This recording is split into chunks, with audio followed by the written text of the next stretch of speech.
Hello guys, good morning, welcome to my channel and it's me again, ang inyong chismosong Kaalda Vlogger. So good morning everyone, happy Friday sa ating lahat. So sensya na kung hindi ako nakapag-vlog kahapon at medyo na late ako ngayon. Alam niyo naman yung rason, okay? So eto, nagbabalik ako ha. So wag ninyong babaktawan o lalaktawan tong ating content or aking content for today's video. I'm sure na hindi ninyo pagsisihan na pinanood nyo to mula umpisa hanggang hulihan, and syempre i-share nyo to para mas lalong lumaganap tong news na to, okay? So eto na, dumako na tayo sa ating main topic for today's video na very interesting. Ito nga no, Jowa Pao nagsalita na tungkol sa relasyon ng dalawa. Noon pa man sa kalyeserye, alam na nila yan at nakikita na nila yan, nakahalatanan na nila na yung galawan ng Aldab hindi na galawan ng hindi na kasama sa script, okay, hindi na kasama sa mga arte-arte.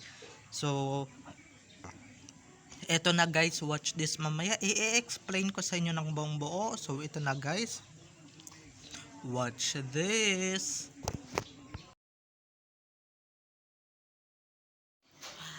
At kung nakita nyo na ngayong recaps, once again, say TTO sa mga admin. So thank you so much sa inyong lahat. Kasi kung hindi dahil sa inyo, wala ako dito sa kinalalagyan ko. And syempre, kung ano man yung posisyon ko ngayon.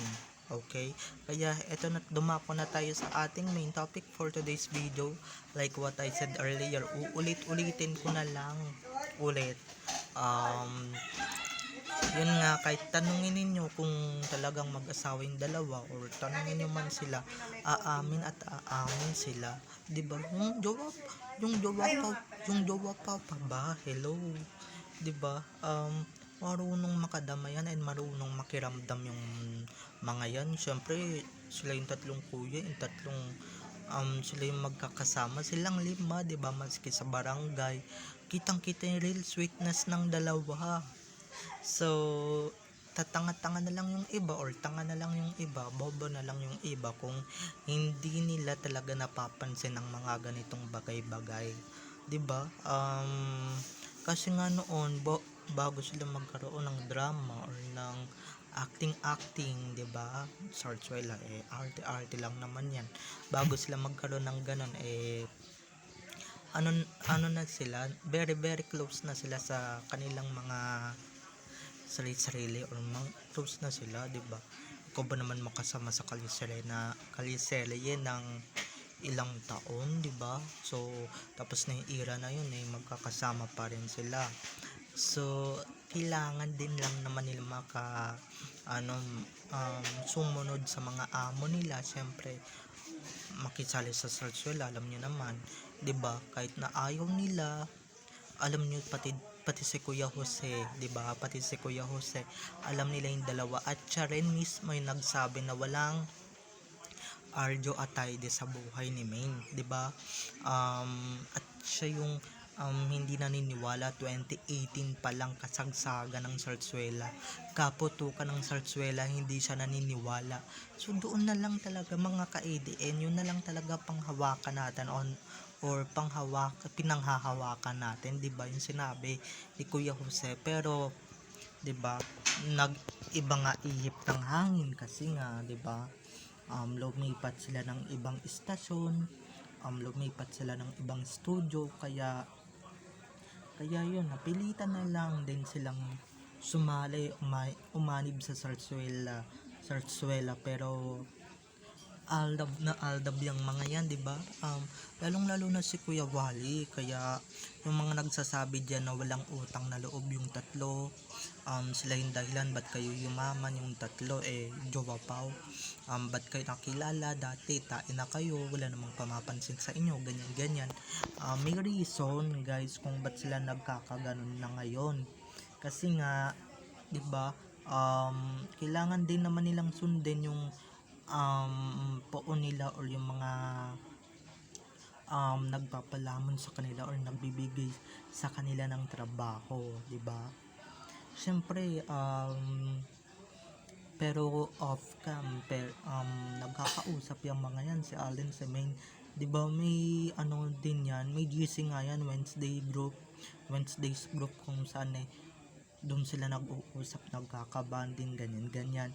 At syempre, hindi nyo na rin sila masisira, hindi nyo na rin sila matitibag kasi nga, 'di ba, yung Jowa Pau showbiz din yan. Kung ano yung kinikilos nila on cam, hindi na nila kinikilos off cam. Kaya yun nga yun, okay mga ka-ADN. Buti pa tayo marunong intindi ng paliwanag nila. And diba, sila din naman noon kilig na kilig, pati nga si King Kong kilig na kilig doon sa Aldab, diba?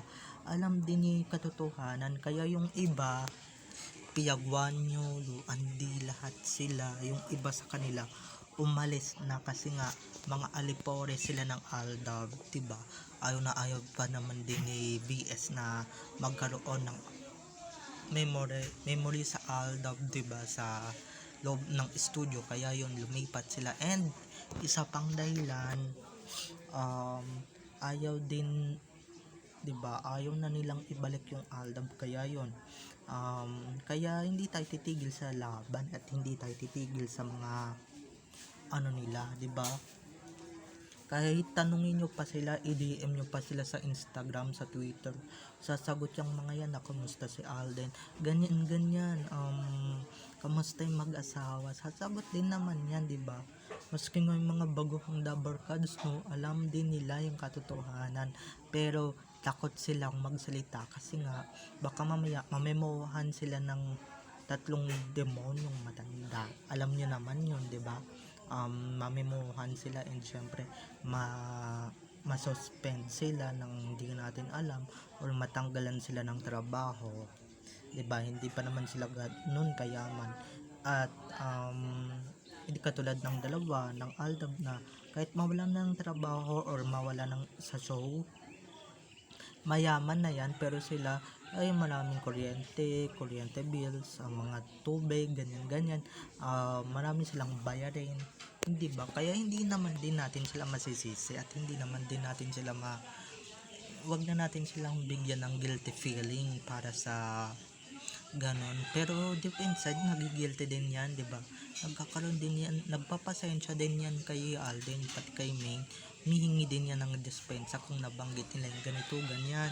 Kasi Mr. Spotted, ganyan, diba? O national TV. Pero ayan na, alamin nyo na muna yung buong kwento, buong istorya, kung ba't sila nagkakaganon, and kung ba't sila nagkakanda ano na sa sarsuela, nagkakanda anib-anib na, hindi nila gusto yan. Isa lang ang may gusto niyan, yung matandang luba na matanda dyan, yung maitim yung balat, diba, yung parang ulikba na asawa ni Queen Frog or ni Mother Frog, hindi ba?